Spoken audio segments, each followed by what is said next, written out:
राज्यात पुन्हा एकदा कांदा प्रश्न पेटला असून कांद्याला योग्य हमीभाव मिळावा यासाठी नाशिकमधील चांदवड तालुक्यात कांदा उत्पादक आणि महाविकास आघाडीच्या नेत्यांकडून मुंबई आग्रा महामार्गावर क्रांती महामोर्चाचे आयोजन करण्यात येत आहे. शेकडो उत्पादक, शेतकरी, विक्रेते या आंदोलनात सहभागी झाले. कांदा पिकवण्यासाठी शेतकऱ्यांना प्रति किलो सुमारे 18 ते 20 रुपये खर्च येतो. मात्र बाजारात त्यांना केवळ 12 ते 15 रुपये प्रति किलो भाव मिळत असल्याने शेतकऱ्यांचे मोठे आर्थिक नुकसान होत आहे.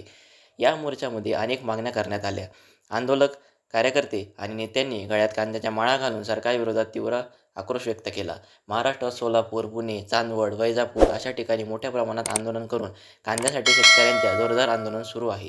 कांदा उत्पादकांकडून सकाळपासूनच क्रांती महामोर्चाचे आयोजन करण्यात आलं. यासाठीच महाविकास आघाडीतर्फे आमदार रोहित पवार, प्रदेशाध्यक्ष शशिकांत शिंदे, काँग्रेस प्रदेशाध्यक्ष हर्षवर्धन ठाकरे गटाचे आमदार अंबादास दानवे, दिंडोरी लोकसभा मतदारसंघाचे खासदार भास्कर बगरे, नाशिक लोकसभा मतदारसंघाचे खासदार राजाभाऊ वाजे, खासदार शोभाताई बच्छाव आदी नेते उपस्थित होते. अनेक नेत्यांनी यावेळी गळ्यात कांद्याच्या माळा घातल्याचे दिसून आलं. काही नेते बैलगाडीवर बसले होते. काही दिवसांपूर्वी कांद्याच्या सर्वात मोठ्या लासलगाव बाजार समितीमध्ये आंदोलन झालं. या आंदोलनाच्या पूर्वसंध्येला केंद्र सरकारने नाशिक जिल्ह्यातील सरकारी कांदा खरेदीचा 1235 रुपये दर 1580 रुपयांपर्यंत वाढवला. 18 तारखेला आंदोलनातून दबाव पडला म्हणून 3 रुपये वाढले. सरकारने कांद्याचे प्रति किलो दर 24 रुपयांपर्यंत घेऊन यावेत, ही आमची आग्रहाची मागणी आहे, असं महाविकास आघाडीच्या नेत्यांनी सांगितलं.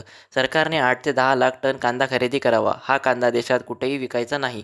भारताच्या बाहेर कांदा विक्री झाला नाही तर जाळून टाका, एवढे मोठे आंदोलन सध्या सुरू आहे. मात्र सत्ताधारी पक्षाचे नेते कोणाला तिकीट द्यायचे, नगरसेवकांना किती रुपयात विकत घ्यायचे याचा विचार करत असल्याची चर्चा मुंबईमध्ये पाहायला मिळते.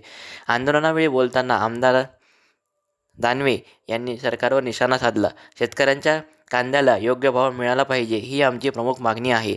सरकार भाव जाहीर करत आहे, पण प्रत्यक्षात खरेदी होत नाही.